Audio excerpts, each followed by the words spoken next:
that she was growing up, loving, would tell you she loved you and say great things to you. For something like this to happen, you know you'll never ever see them again.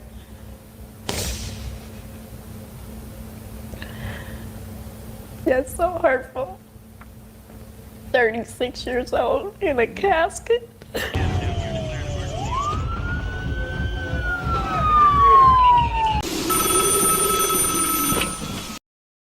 Very good morning. Welcome along to Crime Vlog Weekly. My name is Hartley, back with you again.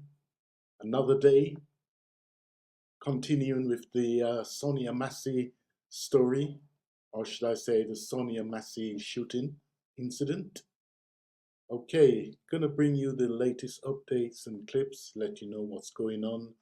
And we do understand the case is possibly going to be happening, the trial should be starting sometime around August 26th. So we will definitely be following that. Also, we'll try to bring you live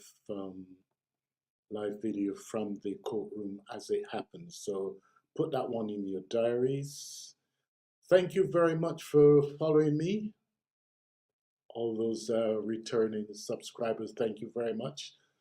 Up there in Canada, big shout out to you guys. Thank you very much. Also, don't forget a few of you down there in South America, of course, the UK and North America, especially over there in up there in California. Thank you very much for following me. My name is Hartley. As I said, the name of the channel is Crime Vlog Weekly. If this is your first time, welcome, welcome, welcome. And don't forget to hit that subscribe button below. 1908. We are here today to simply provide some updates to you and to talk about the 1908 race riot. Today is the commemoration 116 years later. What's happening in Sangamon County? What's happening in Springfield? As you know, Springfield was the place that led to the start of the NAACP as we know it today because of that race riot. But at this time, I'd like to bring up Attorney Ben Crump to provide us with some updates. Attorney Crump. Yes, thank you, Ms. Haley. I want to make sure Mr. Weirberg can be seen here. Good afternoon. I'm Attorney Ben Crump along with Attorney Paul Grink, Attorney Nala Jackson, Attorney Hightower, and we also have present with us a great civil rights lawyer, Tony Ramanucci, who also served as co-counsel for the family of George Floyd and Tyree Nichols and their tragic demise at the hands of law enforcement. And we're gonna talk about just a few things because it's still very emotional and a lot of things are going on right now. Number one, this is our first time responding. We got all your requests about the retirement of Sheriff Jack Campbell. And after I talked with you and Attorney Ramanucci talked with you, you will hear from Uncle Ray Massey, Donna's brother, Sonya's uncle, as well as her father, Mr. James Wilburn. Also present with us are Malachi and Summer, her children, who won't be talking about the sheriff's retirement or any of those things. And quite frankly, as we put in our statement, the family takes the sheriff's proclamation that he still is going to try to help heal the community. And as he told the family, or made statements before, that he wants to make sure that the Sonya Massey's family gets justice. The family wants to take him at his word that he will continue to help heal the community and help get justice for Sonya Massey. also, there are questions, I guess, that have been asked about Sonya Massey's proposed legislation. I know Senator Turner had talked at a press conference before about trying to have a Sonya Massey law. We know that Governor Pritzker said that if there was good legislation presented to him in the name of Sonya Massey and the family approved, that he would be willing to sign. I just want to take a moment to thank Governor Pritzker for his leadership in this matter. He was very sensitive when he met with the family of Sonya Massey.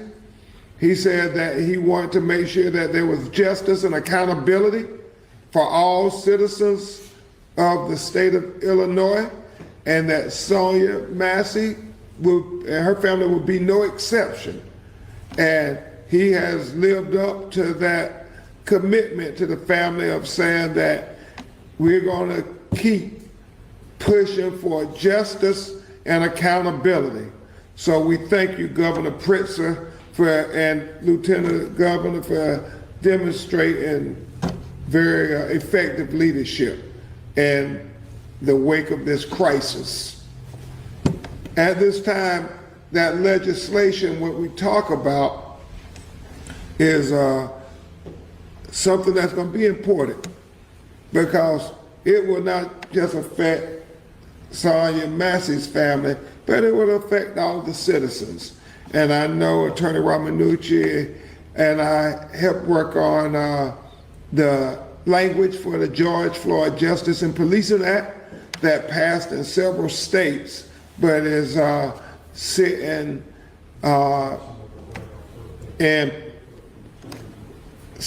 in purgatory up at the United States Congress, while we continue to see innocent American citizens killed unjustly. But that doesn't mean that we don't continue to make sure that we get progress at any step we can. So we're going to try to do that again in the name of Sonya Massey, and that hopefully will occur here in the state of Illinois, and hopefully it could go to the United States Congress and be integrated into the George Floyd Justice and Policing Act. So with that, I'm going to have my great co-counsel on so many cases, a great civil rights lawyer, Attorney Tony Romanucci, who hails out of Chicago, Illinois, come and talk about the legislative language that we feel would be important to make it meaningful, to make it not just be words on paper, but to make it meaningful for substantive change and help with the legacy of Sonya Massey. So I give you Attorney Tony Romanucci. Please spell Romanucci.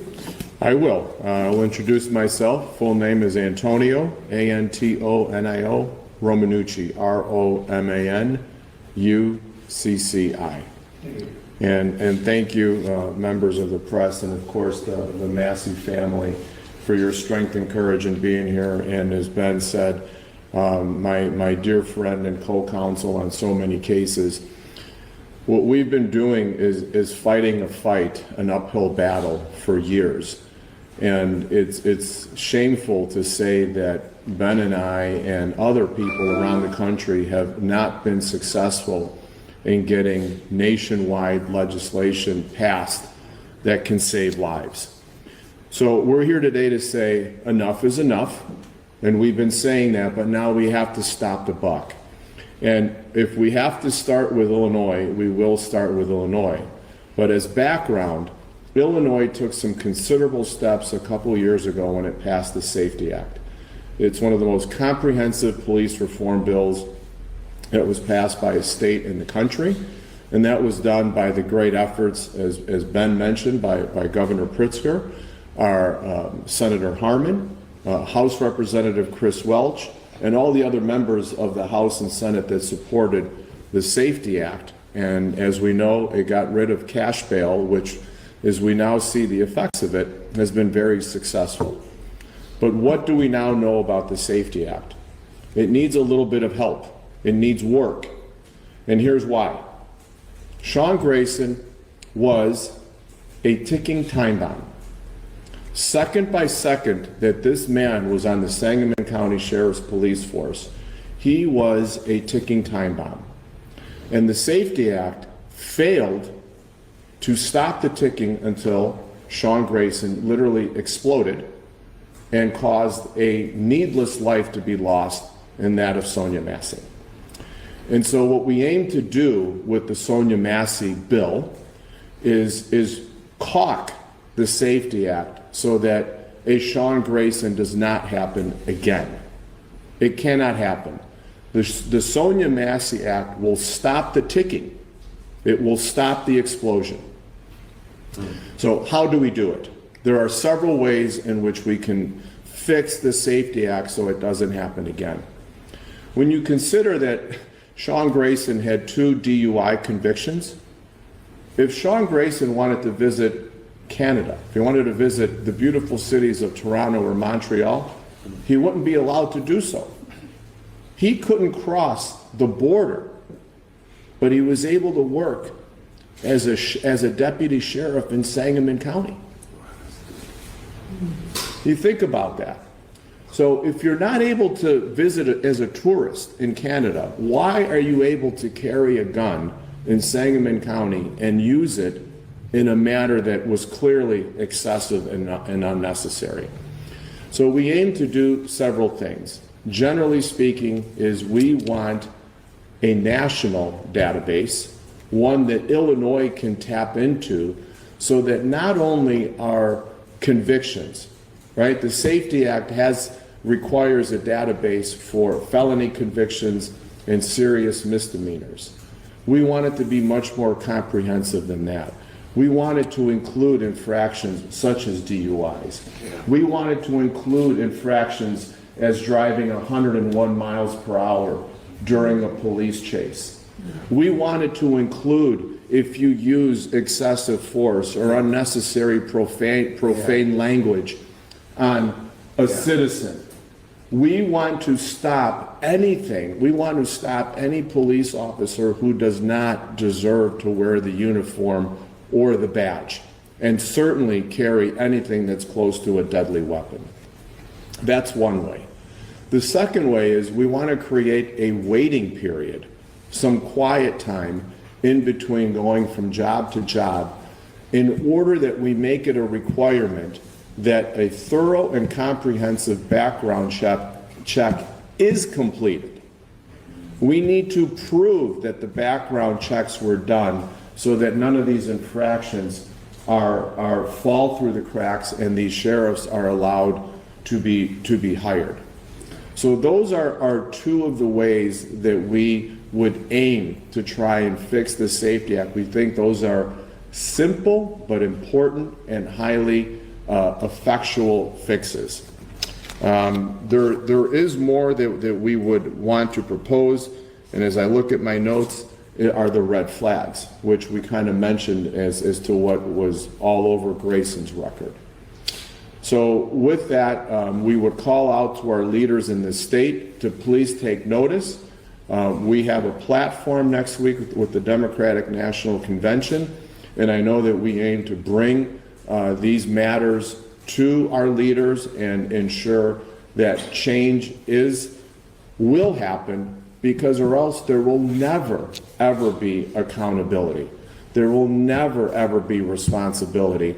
And you will hear people like the Sangamon County Sheriff tell us that everything that he did was okay. And that's not acceptable, because this family's here is because what happened is not okay. Thank you very much, everyone. Thank you, Attorney Ramanucci.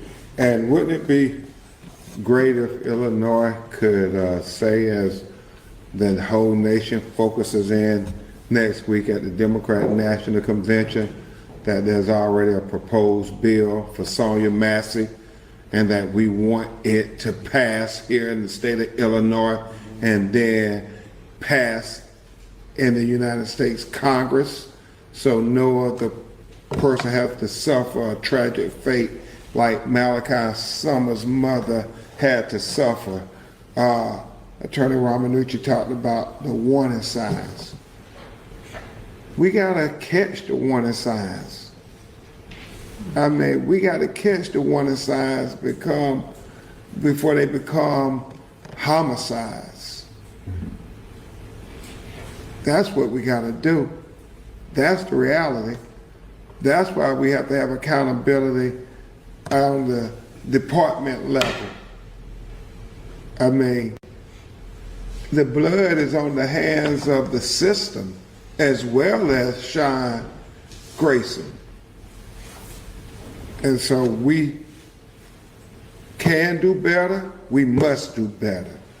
At this time, you're gonna hear from Mr. Raymond Massey, and you know, we have Mr. James Weirburn here appearing on the Zoom because this is a heartbreaking case. And I know we've said that many times, Attorney Ramanucci, Sam, Teresa, but this truly is a heartbreaking case. Heartbreaking case. Because Mr. Weirburn, Sonya's father, who had a quadruple bypass surgery on his heart in 2022, had every intention of being here today, had every intention of being at the county commission meeting last night, had put in to be able to speak.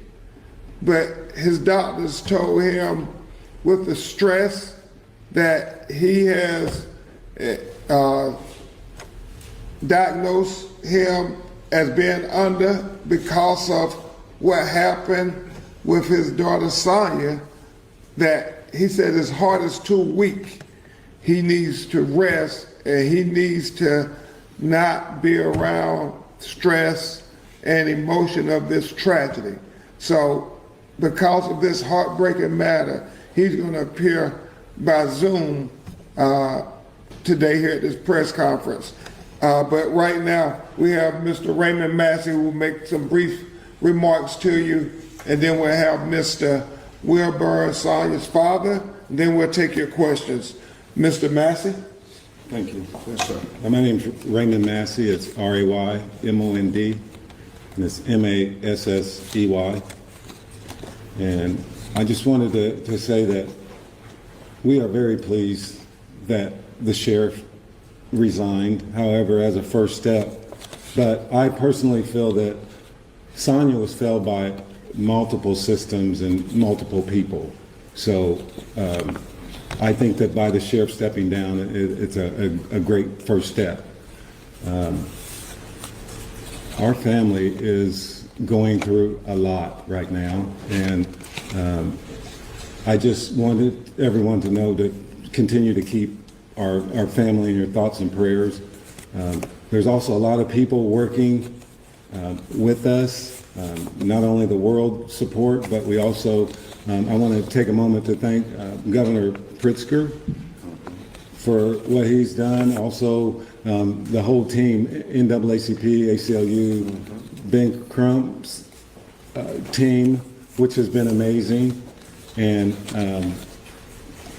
we want justice. The sheriff did commit to, helping us. I would like to know what justice looks like for him. We are going to hold him accountable since he made that statement to the family, because we're going through a hard time right now.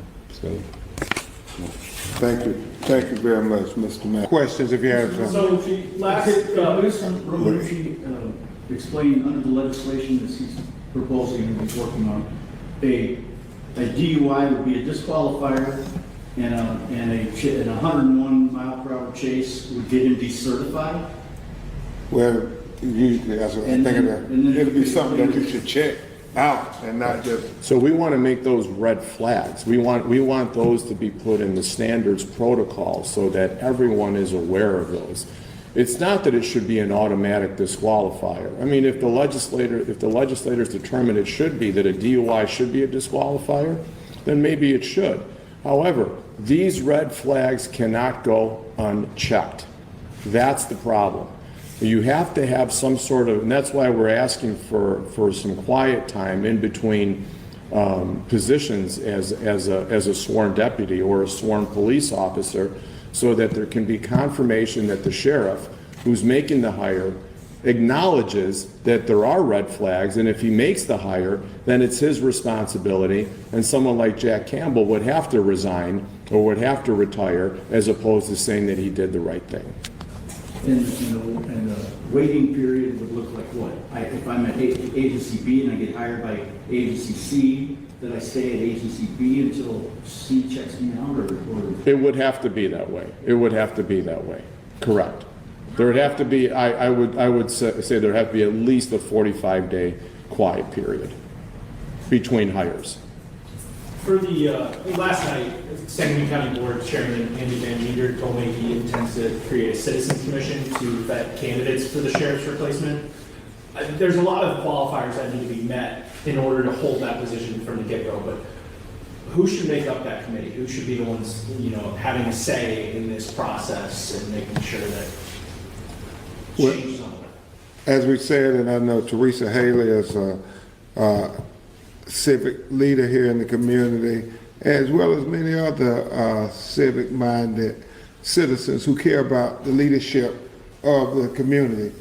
It comes down to the county commission, and most importantly, the citizens of Sangamon County, to say who should be on this civilian review board or civilian committee to help say what are going to be the qualifiers for the person who's going to be the sheriff of Sangamon County, and how does that person commit to us that we won't have another Sonya Massey, that we won't have another person getting hired because red flags were missed, and that warning signs were missed, and that things fell in between the cracks. That, I guess, is going to be the legacy of Sonya Massey. And it starts with a citizen review board being able to chime in, so it's not just business as usual. When I look at Malachi and Summer, it's not business as usual. Yes, sir. You may have heard, gotten wind of last night's meeting, about 3.5 hours of community speakers weighing in. Does that give you some sort of solace that there is that support in the community? And do you have any takeaway from what they might have said? Well, certainly the family, as Mr. Wilburn and Mr. Massey said, I think Malachi said at one of the press conferences, the family is very grateful for the support. They're very grateful for the community using their voice. I know there's going to be a rally tonight at Worcester Church. Pleasant Grove at 6 p.m., a rally for justice where the community is going to come out and have their voices heard, as well as commemorate of the 1908 race riots that helped found the NAACP. But specifically to your question, it really is about getting full justice for Sonya Massey. Like Mr. Raymond Massey said about the sheriff, he gave his word that he's going to help get justice for Sonya Massey. Well, we want to see your actions. Your actions speak louder than your words. And so that's what we want to see from Sangamon County. What are going to be your actions? How do you make this wrong right? Is Sonya Massey worthy of the constitutional promises of American citizens that's afforded to all American citizens? That is full justice. If it was your child, what would justice look like? Well, that's the same thing Sonya Massey family wants. That's what the clarion call is to Sangamon County citizens and those who stand up for right. Yes, ma'am. I have a few questions about the legislation.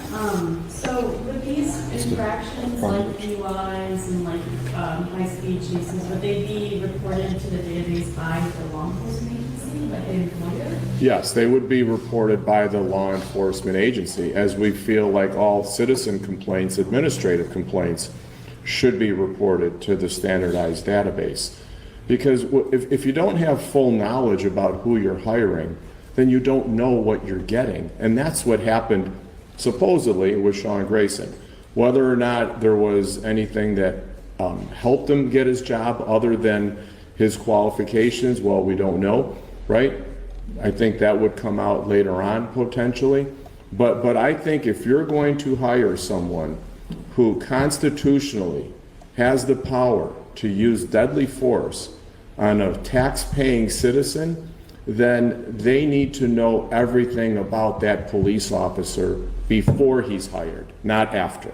Do you find that could potentially create some issues, like, you know, like historically, like employers, police chiefs and sheriffs, you know, they aren't really as keen on reporting, you know, on their That's the devices. problem. So, Well, Ben just said it. That's the problem we need to fix. There has to be mandatory reporting, or else this can keep happening. I mean, it's an issue. It's a problem. Illinois has been a great leader in reforms and progressive issues, such as ensuring constitutional and good policing. It should continue that leadership by fixing this hole in the Safety Act. It took some time, and unfortunately, it took a precious life to learn. But that's how we do it. If we don't fix it afterwards, then we're not doing our job. Is this public database accessible by the public? I don't know that I can say that right now. I don't know. I would assume that it probably cannot be, because there's a lot of collective bargaining issues that go into those issues. So I can't comment on that. But as Attorney Ramanucci and I have seen with Tyree Nichols, you have officers leave one law enforcement agency, they have allegations of excessive force, and then they get hired by the next one. People die, and everybody say, oh, why didn't you all check before? Why didn't you know that he had been accused of brutal excessive force on an inmate prior to this? Well, nobody told us. There was no requirement that somebody had to report it. I mean, Tamir Rice, we've seen case after case where police officers were allowed to resign at one law enforcement agency and then go next door, get hired by the next law enforcement agency and kill somebody. I mean, Tony's, metaphor of ticking time bomb is real.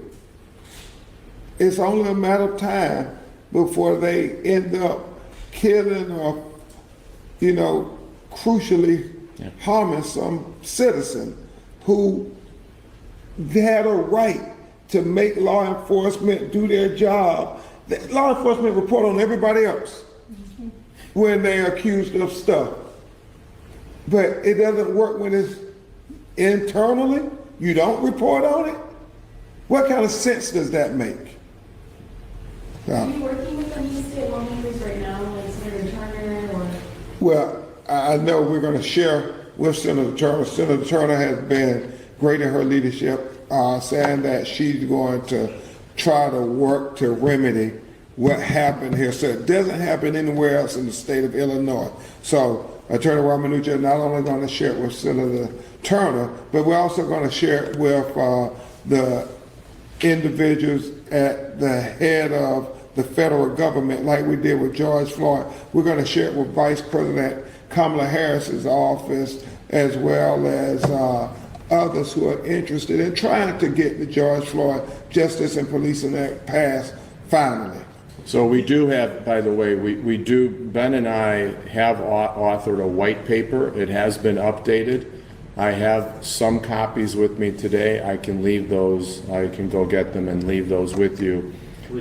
And that will give you a general sense. It's not going to be specific, but it's going to be a lot. Actually, I go back on that. There are a lot of specific recommendations in our paper, and we continuously update it. We're probably on our 8th edit right now. Because they keep killing people.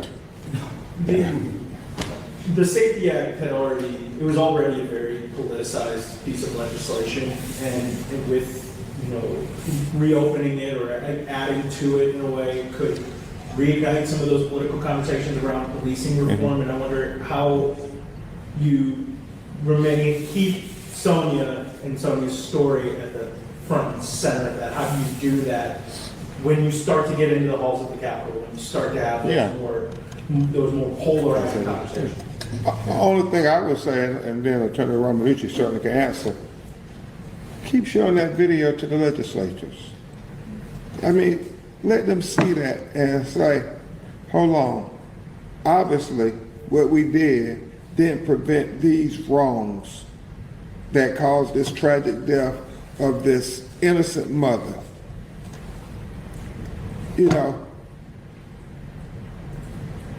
Sometimes we forget that the law is supposed to prevent things like Sonya Massey from happening.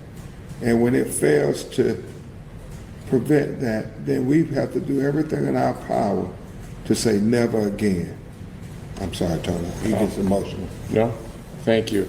And I think that's a very fair question, because that up to the point where the safety bill was signed by Governor Pritzker, it was a Chicken Little world where the sky was going to fall as soon as this bill was going to be passed. And we've seen that hasn't happened. Right? In fact, I think the opposite has happened. We've seen crime in a lot of jurisdictions across Illinois actually go down. In my home county of Cook, a lot of the violent crime has gone down because of the no cash bail.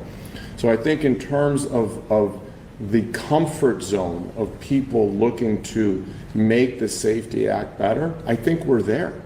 I think the sales job has already been done on the Safety Act because it speaks for itself. What's your agenda for the DNC, and do you have plans to meet with nominees, Harris or Waltz? Well, obviously, Vice President Harris has talked to the family at great length about it. I do understand that they're going to renew their cause for the George Floyd Justice Policing Act to be passed, and I fully expect Vice President Kamala Harris will say her name, Sonya Massey, during the Democratic National Convention. Are there any other questions? At the county board meeting last night, multiple people mentioned that there was not enough oversight for the sheriff, for sheriff deputies, as obviously local county board officials don't have the power to kick an elected person out of office. Do you think this is part of the problem, is that we're giving law enforcement officers too much power and not having enough checks and balances against their actions? Well, I do believe that's what the George Floyd Justice and Policing Act is trying to have instituted, accountability on every level. I think you have some great county commissioners who are raising the right questions to say, we don't want anybody else innocent blood on our hands while we were on our watch. And so we thank people like Sam and other county officials who have reached out to the family and say, we're so sorry that this happened, and we're going to do everything in our power to make sure it doesn't happen again. It's always about accountability, always. If there are no other questions, we will see you all tonight. We probably have some updates about this very issue tonight because we have some important meetings to go to now with the family. Thank you. Responding officer Sean Grayson shot her dead in the head. Claimed he feared for his life because she was holding a pot of boiling water. 744 miles from Springfield, here at home in North Texas, Sonya has a family. Her Aunt Rita and Wanda moved from Springfield years ago, where they watched their dear niece grow up. She was the same person that she was growing up, loving, would tell you she loved you and say great things to you. Sonya's mother is their sister. And for something like this to happen, you know you'll never ever see them again.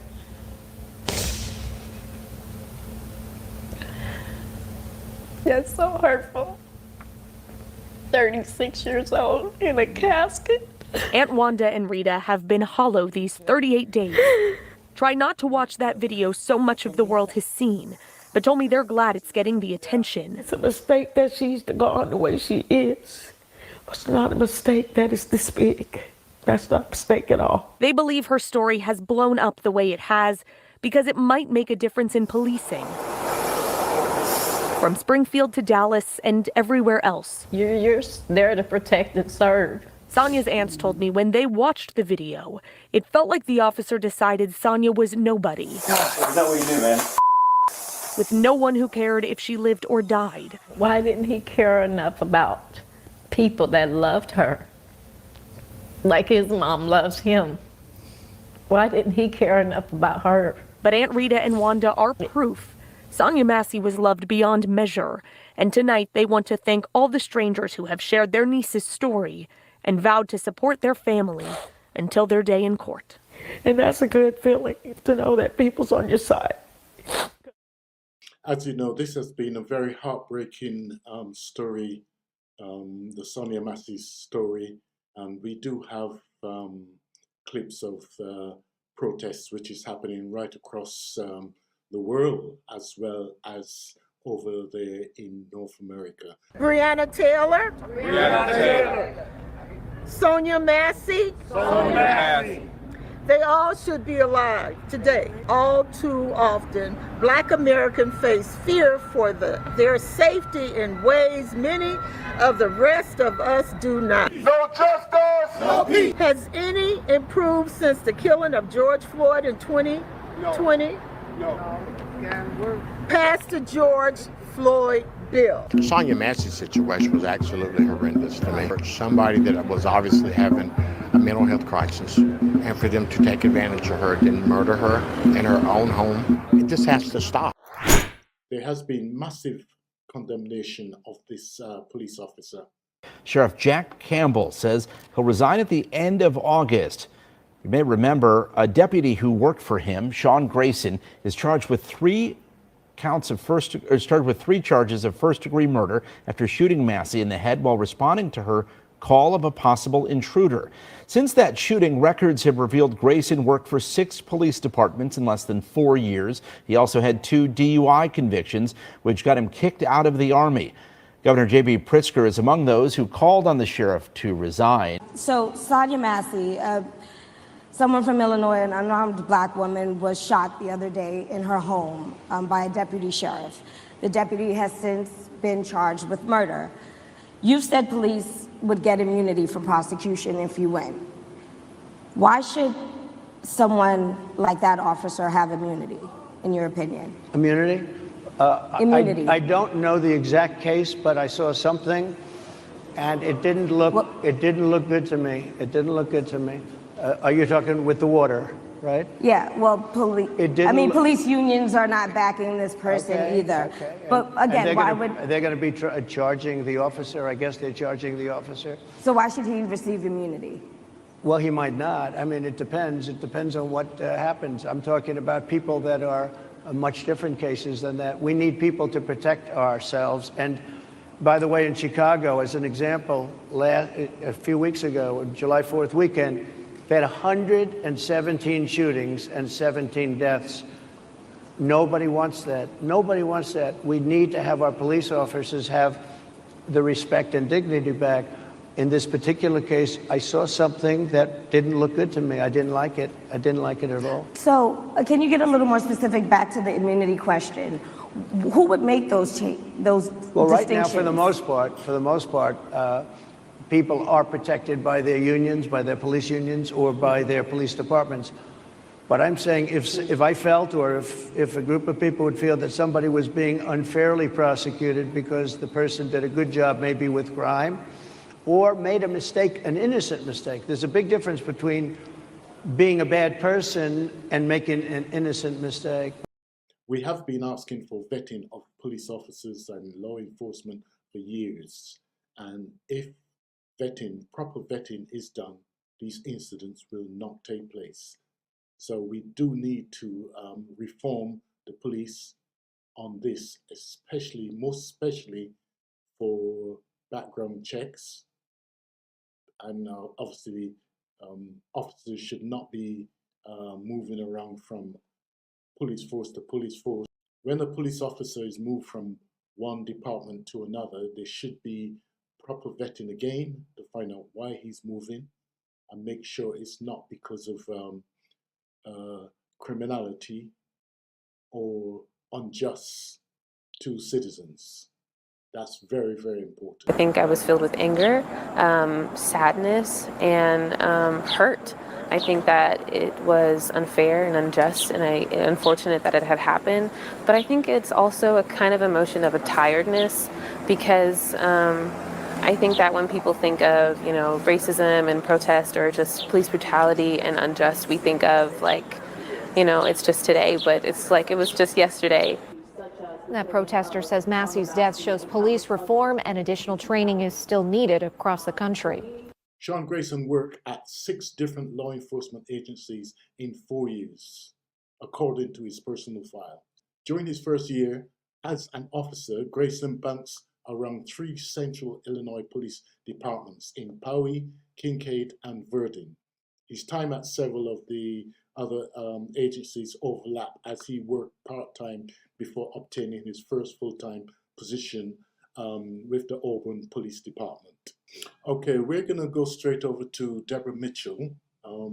She's going to give you some information about the Sean Grayson documents. So this would bring you right up to date on what's happening and what's going on over there. So listen out, and big welcome to all the new subscribers. Thank you very much. Thank you once again. Welcome to the Community Advocate and to Community Matters. Welcome, welcome. The podcast here on the Community Advocate Network. I am Deborah Mitchell, your host as always, and I am still reviewing documents for the Deputy Sean Grayson, the defendant in the case for the slaying of 36-year-old Sonya Massey of Springfield, Illinois.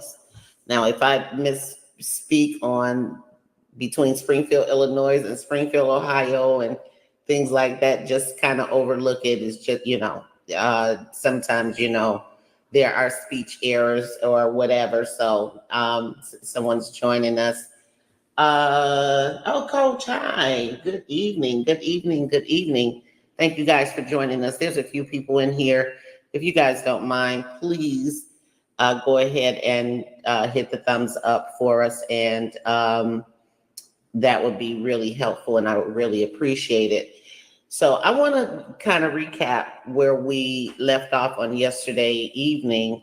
We were going over a lot of the media responses and the Sheriff's Department responding to various questions presented to them by the media. We don't know if these questions came by way of phone calls or however, but we did take a look at a lot of the media responses, one of which is where we left off, is on your screen right now.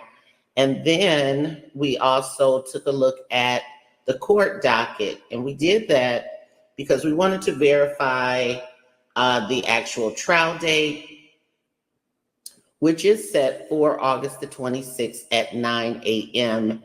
out in the Sangamon County Circuit Court out there in Illinois. So we did verify that. We did verify take a look at some of the motions that were filed. One, of course, was from the defense trying to get pretrial release for Mr.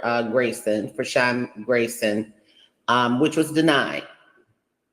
Because of the nature of the charges, the judge decided or determined that he would be a threat to the public and did not release him. He is being held over or remanded to custody until the trial. Then one other motion we took a look at was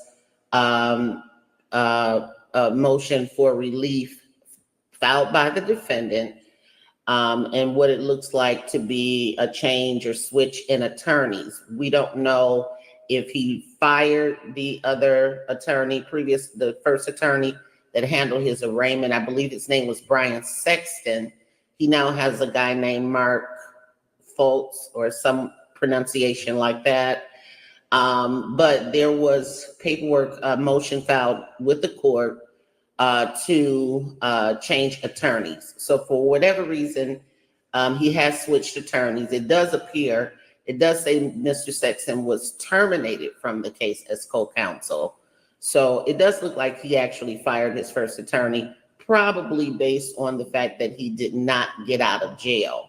That happens all the time. So I can see that as a reason to get rid of an attorney if you think that he did not properly argue your case. So that was one thing. Then there was a couple of, and then also in terms of what we looked at in the court records, we also took a look at the denial for media coverage of the trial. The trial will not, as we know today, be televised. The judge has denied what we looked at on the docket so far, 2 requests from the media to cover the trial, to broadcast it or whatever, and the judge said no. So we did verify those documents. You can go back to the video on yesterday. I did add chapters so that you guys can go back in and take a look at whatever sections of the video. And the video is like 3.5 hours long. So you can look at whatever sections of the video you want to see. What else? We looked at media responses. And then, of course, the big thing was the audio files. These are the 911 calls, the police radio communications, calls from back and forth to and from dispatch, SCCDS, I believe it's referred to, the central dispatch out there in Sangamon County. There were calls from Sonya Massey and calls back and forth between the deputies on the scene, of course, which was Sean Grayson and the other unnamed officer. I don't believe that they have intention to even release his name. And then also to the hospital, the coroner's office, and so on and so forth. And so what we know thus far is that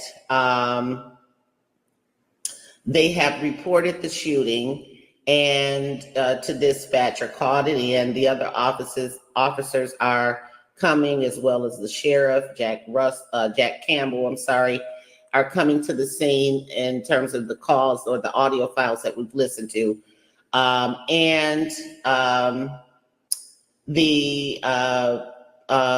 are trying to determine if the gunshot wound is self-inflicted or if she was actually shot by the deputies. We are still not very clear on how that was initially reported, because the family does claim that they were initially told that her gunshot wound was self-inflicted. So we're kind of trying to look through those things. So what I want to do tonight is start at the point of the media response that we stopped at, which was about this confusion over the self-inflicted wound, and then listen to some more of the audio files. I also want to look at, start to, or go through Sean Grayson's personnel file with Sangamon County. And then we'll do another day where we go through some of his other disciplinary records and things like that. So this is kind of like a discovery process of sorts. I wanted to verify information that is being reported across social media, mass media, all of that, and look at the actual documents, the actual records, to confirm or deny whatever information is out there. So that's kind of where we're going with this and what is happening on the Community Advocate Network channel and what we're broadcasting or reporting back to you. So here on the screen, like I said, this is a media response. What has happened is the Sangamon County, my light went out here, has added a page to their website to specifically to address or post information regarding the Sonya Massey case. Now, we did read on yesterday that the investigation into the shooting and all of that was done independently. The Illinois State Police was called in immediately. We saw that. We listened to the calls. At the night of the incident, they were called in. Sonya Massey contacted the police. Her initial call came in at 12:50 a.m. So all of this stuff is going on in the middle of the night, basically late at night. And so, but the investigation was handled by the Illinois State Police instead of the Sangamon County Sheriff's Department, who were the employers of Sean Grayson. And according to the documentation, their investigation is complete. Sean Grayson has been charged and, of course, arraigned and is in custody awaiting trial that is scheduled for August the 26th. So that's where we are. So I want to read this for you and make sure that you guys can follow along. So I'll keep try to just remind me if I forget to put something on the screen. If I start reading something and it's not on the screen, let me know in the comments, because sometimes I forget to add it to the stream. But this is a media response in regards to the confusion over the reporting of the self-inflicted wound. So the media is asking,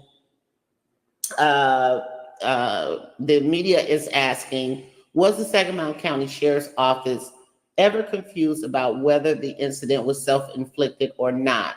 And what their response was, the Sangamon County Sheriff's Office was not confused about whether the incident was self-inflicted. We are aware that the phrase self-inflicted was used by radio dispatchers and others at certain times. Those on the scene knew the cause of death, and former Deputy Grayson clearly stated at least twice in the body cam video that he was the shooter. Now, let me say this about that, because I did read this particular media question yet on yesterday. And in going back, I did hear where one of the central dispatchers was reporting the shooting to whomever. I couldn't make out who he was talking to. But he did say that he initially stated that the wound was self-inflicted because he thought he heard Deputy Grayson tell him that on the initial call. He said, but he was saying it, I think he said that the volume was low, or he was speaking it low or something to that effect. So I'm going to play that particular audio file again tonight, because I did hear that when I went back and listened to the live stream from yesterday. So I think that this is where this started from. What are you saying, Coach? Coach is saying some of that communication was with EMS, I believe. I'm not sure who he was talking to, but he was actually from dispatch reporting the shooting. And so he did say that he initially reported it as a self-inflicted wound because he thought that's what he heard. So I want to play that again, but let me read the full response really quick. Okay, so it says those on the scene knew the cause of death. Now, I also disagree with that because we did listen to audio. If you guys remember, those that was with us yesterday, remember that there was a whole lot of confusion going back and forth from people on the scene talking to dispatch and various others, trying to determine or decide or figure out if the wound was self-inflicted or not. So I'm not sure if that's an entirely true statement that they're giving here to the media. So again, it says, those on the scene knew the cause of death, and former Deputy Grayson clearly stated at least twice in the body cam video that he was the shooter. And then they asked him, the next question is, how do you address claims made by the family that calling the incident self-inflicted was an attempt to cover up the shooting of Sonya Massey? Their response, the sheriff's office has not referred to the incident as being self-inflicted. So they are denying telling the family that. The family did, however, report to the media in an interview that that is what they were initially told.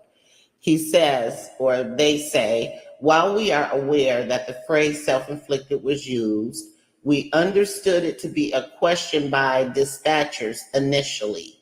No cover-ups has occurred. The sheriff's office contacted the Illinois State Police and requested that they initiate and take over the investigation of the incident even before Ms. Massey was reported to have died. According to our records, this was requested at 1:42 a.m. on July 6th, which is the day of the incident. The sheriff's office shared all information requested by ISP, that's the Illinois State Police. The immediate action of the sheriff's office in turning this case over to the Illinois State Police reflects our commitment to transparency and accountability. The Sangamon County Sheriff's Office is calling on the Illinois State Police to investigate the claims surrounding the scanner audio that incorrectly suggested a self-inflicted cause of death. We owe it to the community and to Ms. Massey's family to ensure complete transparency. So again, I do think that this is kind of where that started. I think someone in dispatch probably thought that was what they heard. Let me see. Hold on.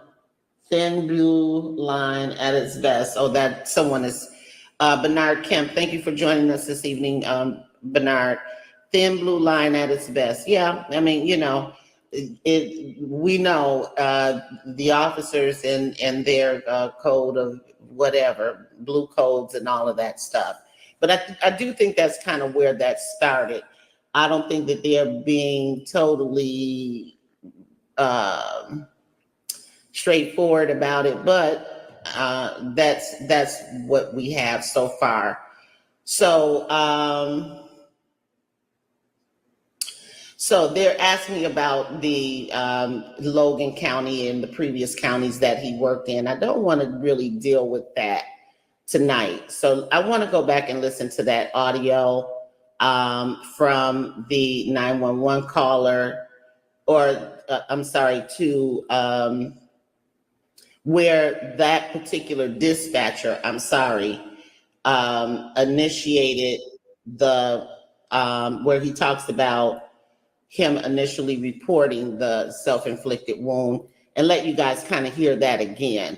I think that's important that we kind of track this down, because I'm sure it's going to be a part of the case if there's civil litigation and all of that stuff. Then we kind of know how this all happened. Who's saying something? Coach says, Bernard, please, he said, all are not corrupt. So don't put them all in the same basket.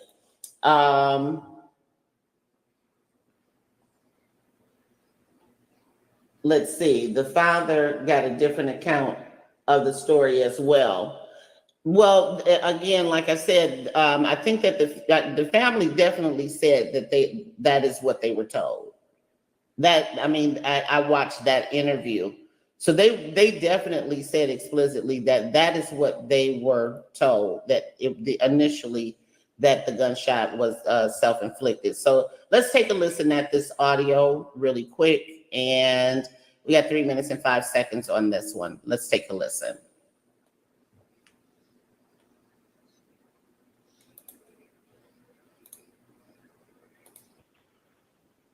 Well, since you're on the phone, Scott needs you because they had a citizen's complaint, but we also just had what may be an officer-involved shooting. Okay. We don't have any info, and nobody will tell us, which is really fun. Yeah, that's glorious. Yeah, but they, oh, it looks like Matt.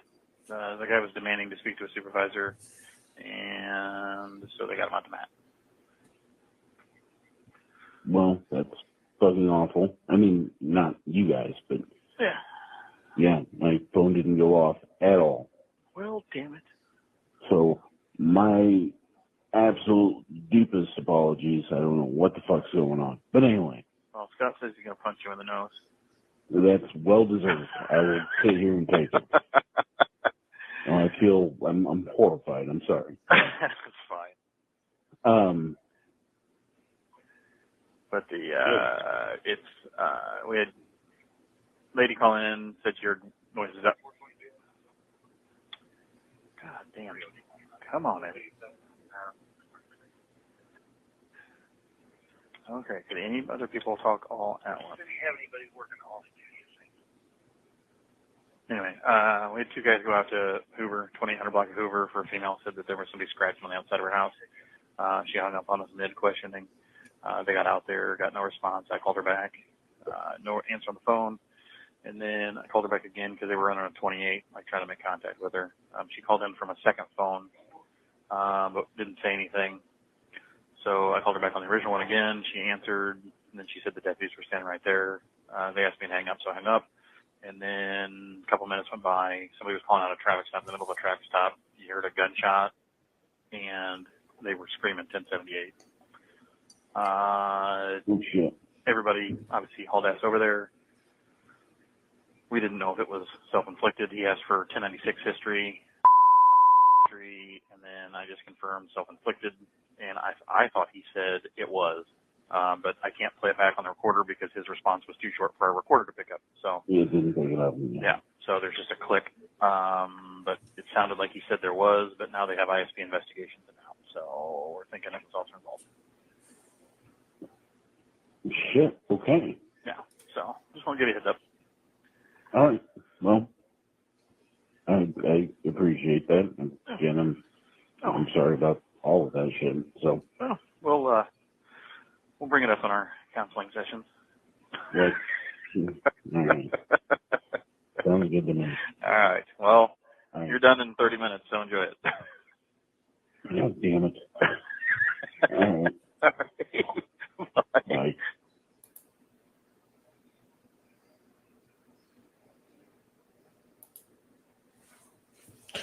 All right, so that's very interesting. If you guys could hear that, he's talking about her initial call. She didn't say anything. He had to call her back. She wouldn't answer the phone, and then he called back again. And well, no, she called back when she did call back to dispatch, meaning she's calling 911. The deputies were there. She told him that the deputies were there, but that she was calling from a second phone number. And then he starts talking about the actual shooting. And he said, I reported that it was self-inflicted because I thought that's what I heard him say, but I can't play it back because the conversation wasn't long enough for their system to record it. I hope you guys caught all of that. Now, the other issue with that particular audio file is that it is redacted. it's the original file was 4 minutes and 54 seconds long. We got, that was 3 minutes and 5 seconds of that call. So that's an important one that I'll continue to probably reference as we move along. And so let's go on to some of the other calls. We talked about this one here where, hold on a second, let me put it up on the screen, because there was some questions about his release from the military. And so we went over this where the media started asking about their awareness of any serious misconduct in the military and all of that. We clicked on the link, and the document where you see the blue at, we also had a letter from Grayson's commanding officer attached with our response. This document that he's referring to here talks about him being a good asset to the Army and helping out his fellow cohorts and things like that and whatever. So it was a glowing letter that he received in terms of his discharge from the military. Now, I do believe it's some other documentation, but we haven't come across it yet. Coach says that's why this trial needs to be public. Absolutely. We need to get some clarity. This all falls into the accountability and transparency aspect. Like I said, the judge at this point has denied the media coverage of the trial, but I think it's unfortunate because you need to satisfy public inquiry for things like this in a case like this. The Buck Breaker, thank you for joining us. I saw you in the comments earlier. I think we were communicating. And the Buck Breaker says the evidence is not looking good. It's not. And it's a lot of evidence as well. So let's move on because I don't want to go back over things that we dealt with last night. I want to get to some more of the audio files and then talk about his personnel record tonight. So let's go on with some more of the calls. Hold on. Now this is a call service detail report. Let me put that on the screen so we can see what that is. I haven't reviewed this document yet. Let's see if we can see what this actually is. Okay, it says call service detail report or call for service detail report. I'm assuming that this is probably from dispatch and it's explaining when they received the call. It is SCCDS is Sangamon County Central Dispatch. I remember someone in the comments explained it to me yesterday. So this was a call from July 4th.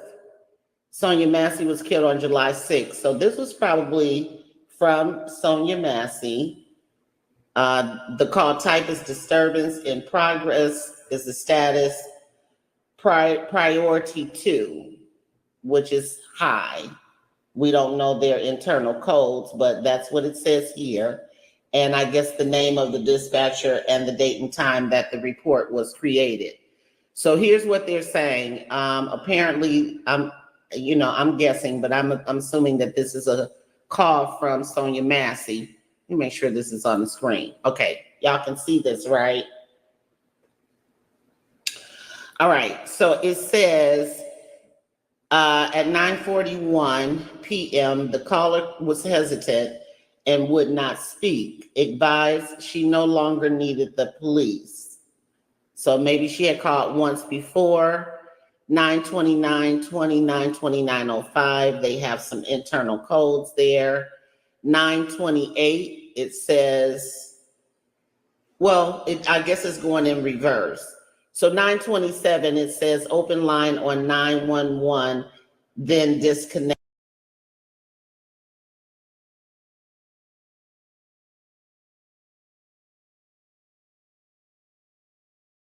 Yes, if you've just joined us, welcome, welcome. We are looking at the Sonya Massey case from documentation, and I will give you a link to this documentation details. There's a part 1, 2, and I think of course there's a part 3 coming up, but we will continue with this documentation. As I said, it's a different angle from it all. Connected. I think we heard that call because someone called and did not say anything and they just hung up. Can you all see that at the end? The report is going from the latest to the earliest, so it's going in reverse. So I'm at the bottom where it says 9:27 p.m. is where the start of the log is actually. All right, the 928, it says on callback, female gave address. 928:40 said lots of people were trying to hurt her. So this is probably her having a mental health break. 9:28 p.m. again, 9:28 and 51 seconds. It says when call taker tried to get further, she disconnected, so she hung up on them. And then they have these internal codes. I'll have to see if they, and then if they listed the actual, give an explanation of these codes.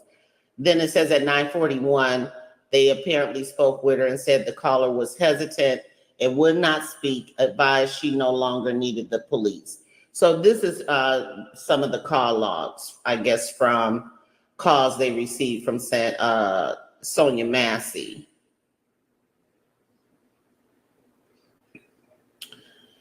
All right, so is this the same date? Because this log here is a little more extensive. This also says, okay, so maybe, is this the information that went to the actual, this may be the information that went to the actual officers. Maybe they went on and dispatched someone out to to her home. So it says, okay, 9:27 p.m., new call created, 9:27 incident created, added incident number. They gave it a number. So more than likely they dispatched someone. And then 9:27, the call location was entered. And I'm not seeing anything that probably we would understand. Alerts were successfully gathered for location. Police call type added, disturbance, status in progress, priority 2, added police dispatch position, open line on 911, the disconnected. Yeah, this is an extended report. On call, female gave address, said lots of people were trying to hurt her. When caller tried to get further, she disconnected. So then the call was marked. If you look here, it says at 9:29:03, call ready for dispatch. Call marked ready for dispatch. So they sent officers out anyway, even though she said she didn't need the police. Dispatched, available. Okay, so by 9:30, it looks like they were on the scene, probably at her house. And 9:41, caller hesitant and would not speak. She no longer needed police. Okay, so this is something that happened the day, well, 2 days before, because this is marked July the 4th. Someone was saying yesterday in the comments, you guys are really, okay. He's saying Sonya Massey had mental issues. And some say, let me see what he's saying here. Okay, first you're saying that the evidence is not looking good. Okay, so you said, Sonya Massey had mental issues, but some say his response was a bit excessive. It was. It absolutely was. And so the coach is responding, I feel if it wasn't Miss Massey, it would have been someone else. He gave off a vibe of aggressive agitation just for responding to a call. Right, and that's the whole thing. You can't have officers out here aggressively aggressive towards citizens. It's not a good That's thing. it. Gonna see you guys another time. Don't forget to hit that subscribe button just below. Share this video with your friends and family. Thank you very much. Bye-bye.